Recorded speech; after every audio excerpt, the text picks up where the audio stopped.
ಅದು 1979ನೇ ಇಸ್ವಿ. ಶೀನಾ ತನ್ನ 10ನೇ ತರಗತಿಯ ಪರೀಕ್ಷೆಯನ್ನ ಮುಗಿಸಿ ತನ್ನ ಅಜ್ಜ ಮತ್ತು ಅಜ್ಜಿ ಇರುವ ಮನೆಗೆ ತನ್ನ ಬೇಸಿಗೆ ರಜೆ ಕಳೆಯಲು ಹೋಗಿರ್ತಾಳೆ. ನಗರದಲ್ಲಿ ಬೆಳೆದಂತಹ ಶೀನಾ ಆ ದ್ವೀಪದಲ್ಲಿರುವ ಕಾಡು, ಚಿಕ್ಕ ಚಿಕ್ಕ ಪ್ರಾಣಿಗಳನ್ನು ನೋಡಿ ನಿಜಕ್ಕೂ ಬೆಚ್ಚಿ ಬಿದ್ದಳು, ಆಶ್ಚರ್ಯ ಕೂಡ ಹೊಂದಿದ್ದಳು, ಅಷ್ಟೇ ಆತುರ ಕೂಡ ಹೊಂದಿದ್ದಳು. ಅಷ್ಟೇ ಅಲ್ಲದೆ ಅವಳ ಜೊತೆ ಅಲ್ಲಿ ಆಡಲು ಅವಳಿಗೆ ಇಬ್ಬರು ಸ್ನೇಹಿತರು ಕೂಡ ಸಿಕ್ಕಿದ್ದರು. ತಂದೆ ತಾಯಿಗಳು ಶೀನಾಳನ್ನ ಬಿಟ್ಟು ವಾಪಸ್ಸು ನಗರಕ್ಕೆ ಹೋಗಿದ್ದರು. ಹೀಗಾಗಿ ಶೀನಾಗೆ ಒಂದು ರೀತಿಯ ಸ್ವಾತಂತ್ರ್ಯ ಸಿಕ್ಕ ಹಾಗೆ ಆಗಿತ್ತು. ಮೇಲಾಗಿ ಅವಳ ಪರೀಕ್ಷೆಗಳು ಮುಗಿದಿದ್ದವು. ಓದುವ ಯಾವುದೇ ಟೆನ್ಷನ್ ಇರಲಿಲ್ಲ, ಹೋಮ್ವರ್ಕ್ ಕೂಡ ಇರಲಿಲ್ಲ. ಸ್ನೇಹಿತರೊಂದಿಗೆ ಆಟ ಆಡುವುದು, ಕಾಡಿನಲ್ಲಿ ಓಡಾಡುವುದು, ಕೆರೆಯಲ್ಲಿ ಈಜಾಡುವುದು, ಗಾಳಿಪಟವನ್ನ ಹಾರಿಸುವುದು, ಚಿಕ್ಕ ಚಿಕ್ಕ ಪ್ರಾಣಿಗಳಿಗೆ ತಿನ್ನಿಸುವುದು, ಮಜಾ ಮಾಡುವುದು, ಇವು ಪ್ರತಿನಿತ್ಯದ ಚಟುವಟಿಕೆ ಆಗಿ ಹೋಗಿತ್ತು. ಶೀನಾಳ ಅಜ್ಜ ಮತ್ತು ಅಜ್ಜಿ ಇಬ್ಬರು ಆ ದ್ವೀಪದಿಂದ ಸುಮಾರು 50 ಕಿಲೋಮೀಟರ್ ದೂರದಲ್ಲಿರುವ ಸಿಂಹಗಳ ಸಂರಕ್ಷಣಾ ಅರಣ್ಯಕ್ಕೆ ಹೋಗಬೇಕೆಂದು ಶೀನಾಳನ್ನು ಕೂಡ ಕರೆದುಕೊಂಡು ಒಂದು ಕಾರಿನಲ್ಲಿ ಹೋಗುತ್ತಾರೆ. ಹೀಗೆ ಆ ದಟ್ಟವಾದ ಕಾಡಿನಲ್ಲಿ ಹೋಗುತ್ತಿರುವಾಗ ಇದ್ದಕ್ಕಿದ್ದ ಹಾಗೆ ಶೀನಾಳ ತಾತ ಕಾರನ್ನ ನಿಲ್ಲಿಸುತ್ತಾರೆ. ಹಿಂದಿನ ಸೀಟಿನಲ್ಲಿ ಮಲಗಿದ್ದ ಶೀನಾ ಥಟ್ಟಂತ ಎದ್ದು ನೋಡಿದಾಗ ನಿಜಕ್ಕೂ ಬೆಚ್ಚಿ ಬಿದ್ದಿದ್ದಳು. ಕಾರಣ ಆ ರಸ್ತೆಯ ಮೇಲೆ 10 ಸಿಂಹಗಳು ಮಲಗಿಕೊಂಡಿದ್ದವು. ಯಾವ ರೀತಿ ನಮ್ಮ ದೇಶದಲ್ಲಿ ನಾಯಿಗಳು, ಎತ್ತುಗಳು, ಆಕಳುಗಳು, ಎಮ್ಮೆಗಳು ರಸ್ತೆ ಮೇಲೆ ಮಲಗಿರುತ್ತವೆಯೋ ಅದೇ ರೀತಿ ಆ ಕಾಡಿನ ಮಧ್ಯದಲ್ಲಿ ಹಾದು ಹೋಗುವಂತಹ ಆ ರಸ್ತೆಯಲ್ಲಿ ಸಿಂಹಗಳು ಮಲಗಿಕೊಂಡು ಟೈಮ್ ಪಾಸ್ ಮಾಡುತ್ತಿದ್ದವು. ಅವರ ಕಾರ್ ಹಿಂದಿನ ಇನ್ನೂ 2 ಕಾರು, ಒಂದು ಜೀಪ್ ಕೂಡ ಇತ್ತು. ಆ ರಸ್ತೆ ಒಳಗೆ ಹೋಗುವಾಗ ಮೊದಲೇ ಫಾರೆಸ್ಟ್ ಆಫೀಸರ್ ಅವರಿಗೆ ತಾಕೀತು ಕೂಡ ಮಾಡಿದ್ದರು. ಯಾವುದೇ ಕಾರಣಕ್ಕೂ ನೀವು ಜೀಪ್ ಆಗಲಿ ಅಥವಾ ಕಾರಿನ ಗ್ಲಾಸ್ ಅನ್ನ ಇಳಿಸುವ ಹಾಗಿಲ್ಲ. ಯಾವುದೇ ಪ್ರಾಣಿಗೆ ನೀವು ಯಾವುದೇ ರೀತಿಯ ತಿಂಡಿಯನ್ನು ಕೂಡ ಕೊಡುವ ಹಾಗಿಲ್ಲ. ಒಂದು ವೇಳೆ ಯಾವುದೇ ಪ್ರಾಣಿ ನಿಮ್ಮ ರಸ್ತೆಯ ಅಡ್ಡಕ್ಕೆ ಬಂದು ನಿಂತಾಗ, ಮಲಗಿದಾಗ ಯಾವುದೇ ಕಾರಣಕ್ಕೂ ಶಬ್ದ ಮಾಡುವ ಹಾಗಿಲ್ಲ, ಹಾಗೂ ಗಾಡಿಯ ಹಾರ್ನ್ ಕೂಡ ಹೊಡೆಯುವ ಹಾಗಿಲ್ಲ ಅಂತ ತಾಕೀತು ಮಾಡಿದರು.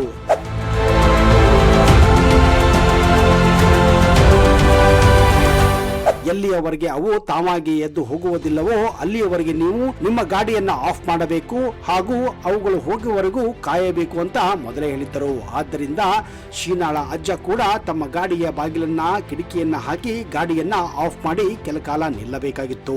ಆದ್ರೆ ಗಾಡಿಯಲ್ಲಿ ಕೂತಂತಹ ಪ್ರತಿಯೊಬ್ಬರಿಗೂ ಕುತೂಹಲದ ಜೊತೆ ಆತಂಕ ಕೂಡ ಎದುರಾಗಿತ್ತು. ಯಾಕಂದ್ರೆ ಆ ಮೃಗಗಳು ಯಾವ ಸಮಯದಲ್ಲಿ ಏನು ಮಾಡುತ್ತವೆ ಅನ್ನೋದು ಕೂಡ ಯಾರಿಗೂ ಕೂಡ ಗೊತ್ತಿರಲಿಲ್ಲ.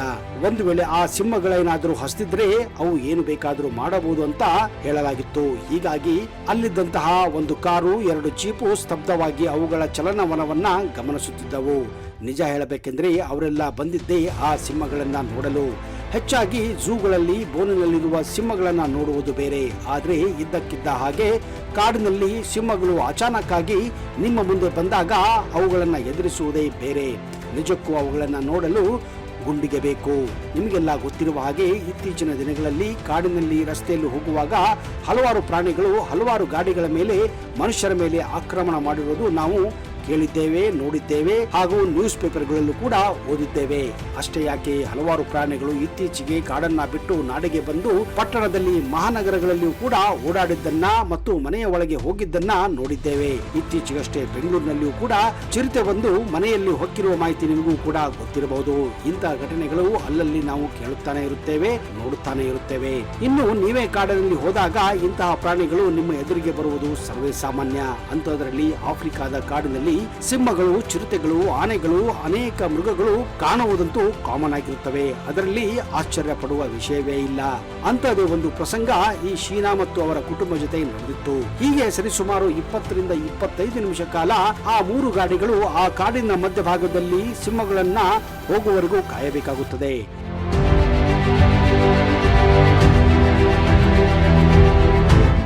ಎಷ್ಟೋ ಹೊತ್ತು ಕಾದ ನಂತರ ಅದರಲ್ಲಿದ್ದ ಒಂದು ಸಿಂಹ ಮೊದಲು ಹೇಳುತ್ತದೆ. ತದನಂತರ ಒಂದೊಂದು ಸಿಂಹಗಳು ಎದ್ದು ತಮ್ಮ ಪಾಡಿಗೆ ತಾವು ಅಲ್ಲಿಂದ ಕಾಡಿನ ಮಧ್ಯೆ ಹೋಗಲು ಪ್ರಾರಂಭಿಸಿದ್ದವು. ಆಗ ಆ ಗಾಡಿಯಲ್ಲಿದ್ದಂತಹ ಜನರು ನಿಟ್ಟುಸಿರು ಬಿಟ್ಟಿದ್ದರು. ಶೀನಾಗೆ ಮೊದಲು ಕುತೂಹಲ ಹುಟ್ಟಿತ್ತು, ಆಮೇಲೆ ಆತಂಕವಾಗಿತ್ತು. ಆದ್ರೆ ಸಿಂಹಗಳು ಹೋದ ನಂತರ ಅವಳಿಗೆ ನಿಜಕ್ಕೂ ಬೇಜಾರಾಗಿತ್ತು. ಹೀಗೆ ಶೀನಾ ಮತ್ತು ಅವರ ಕುಟುಂಬ ಆ ಕಾಡನ್ನ ಎಂಜಾಯ್ ಮಾಡಿ ವಾಪಸ್ಸು ತಮ್ಮ ಮನೆಗೆ ಹೋಗಿದ್ದಾರೆ. ಅದು 1979 ಏಪ್ರಿಲ್ 4ನೇ ತಾರೀಕು. ಶೀನಾ ಮತ್ತು ಅವರ ಇಬ್ಬರು ಸ್ನೇಹಿತರು ಮನೆ ಹಿಂದೆ ಕಾಡಿನಲ್ಲಿ ಆಟವಾಡುತ್ತಿದ್ದಾಗ ಇದ್ದಕ್ಕಿದ್ದ ಹಾಗೆ ಯಾವುದೋ ಒಂದು ಪೊದೆಯಲ್ಲಿ ಯಾವುದೋ ಒಂದು ಪ್ರಾಣಿಯ ಮರಿ ಶಬ್ದ ಮಾಡುವುದು ಕೇಳುತ್ತದೆ. ತಕ್ಷಣವೇ ಶೀನಾ ಆ ಜಾಗಕ್ಕೆ ಹೋಗಿ ನೋಡಿದಾಗ ಅವಳಿಗೆ ಆಶ್ಚರ್ಯವಾಗಿತ್ತು. ಕಾರಣ ಆ ಪೊದೆಯ ಒಳಗೆ ಗಾಯಗೊಂಡ ಒಂದು ಚಿಕ್ಕ ಸಿಂಹದ ಮರಿ ಇತ್ತು. ನೋಡಲು ಅದು ತುಂಬಾ ಸುಂದರವಾಗಿತ್ತು, ತುಂಬಾನೇ ಕ್ಯೂಟ್ ಕೂಡ ಆಗಿತ್ತು. ಹೀಗಾಗಿ ಸೀನಾ ಅದನ್ನ ಎತ್ತಿಕೊಂಡು ತನ್ನ ಮನೆಗೆ ಬರಬೇಕೆಂದು ನಿರ್ಧಾರ ಮಾಡಿದ್ದಾಳೆ.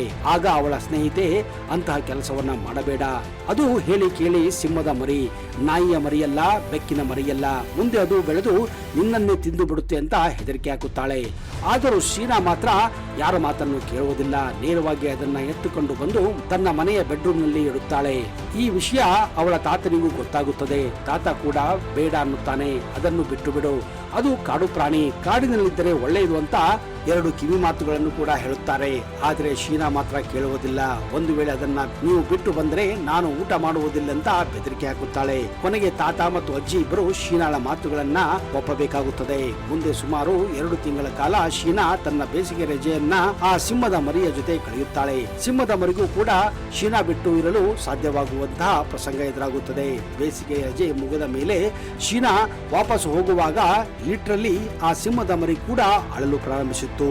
ಶೀನಾ ಮಾತ್ರ ಅಲ್ಲಿಂದ ಹೋಗಲೇಬಾರದು ಅಂತ ನಿರ್ಧಾರ ಮಾಡಿದ್ದಳು. ಆದರೆ ಅವಳಿಗೆ ಶಾಲೆಗೆ ಹೋಗಬೇಕು, ಮುಂದೆ ಕಾಲೇಜ್ ಅಡ್ಮಿಷನ್ ಕೂಡ ಮಾಡಿಸಿಕೊಳ್ಳಬೇಕಾದಂತಹ ಪ್ರಸಂಗ ಇತ್ತು. ಹೀಗಾಗಿ ಭಾರ ಹೃದಯದಿಂದ ಶೀನಾ ವಾಪಸ್ಸು ತನ್ನ ಪಟ್ಟಣಕ್ಕೆ ಹೋಗಿದ್ದಾಳೆ.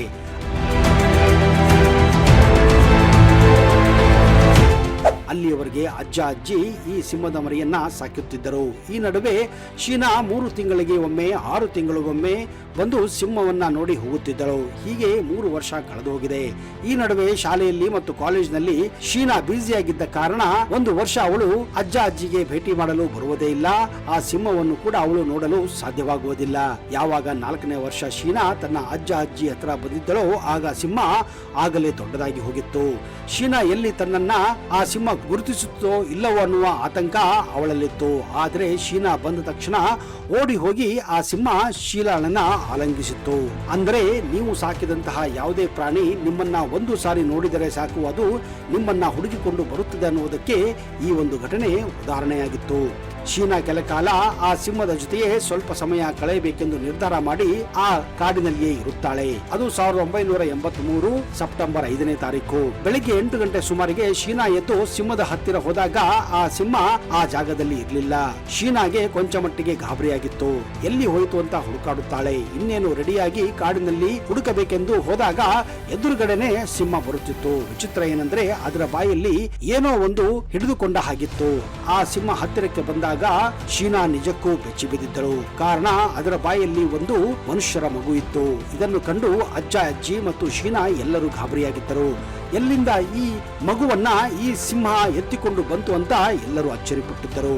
ಬಾಯಲ್ಲಿದ್ದ ಮಗುವನ್ನ ಎತ್ತುಕೊಂಡು ಶೀನಾ ಮನೆಗೆ ತೆಗೆದುಕೊಂಡು ಹೋಗಿ ಅದಕ್ಕೆ ಆದ ಗಾಯವನ್ನ ಟ್ರೀಟ್ಮೆಂಟ್ ಮಾಡಿ ಅಜ್ಜ ಅಜ್ಜಿಗೆ ಅದನ್ನ ಒಪ್ಪಿಸಿ ಸಿಂಹದ ಜೊತೆ ಅದು ತನಗೆ ಎಲ್ಲಿ ಸಿಕ್ಕಿತು ಅಂತ ತಿಳಿಯಲು ಕಾತರದಿಂದ ಹೋಗಿದ್ದಾಳೆ. ಹೌದು, ಕೆರೆಯ ಪಕ್ಕ ಆ ಸಿಂಹ ಶೀನಾಳನ್ನ ಕರೆದುಕೊಂಡು ಹೋಗಿತ್ತು. ತನಗೆ ಮಗು ಇಲ್ಲೇ ಸಿಕ್ಕಿತ್ತು ಅಂತ ಅದು ಸನ್ನೆ ಮಾಡಿತ್ತು. ಆಗ ಶೀನಾಳಿಗೆ ಗೊತ್ತಾಗಿತ್ತು, ಯಾರೋ ತಮ್ಮ ಮಗುವನ್ನ ಬೇಕು ಅಂತಾನೆ ಇಲ್ಲಿ ಬಿಟ್ಟು ಹೋಗಿದ್ದಾರೆ ಅನ್ನೋದು ಅವಳಿಗೆ ಖಾತ್ರಿಯಾಗಿತ್ತು. ಅಂದ್ರೆ ಆ ಮಗು ಒಂದು ಅನಾಥವಾಗಿತ್ತು.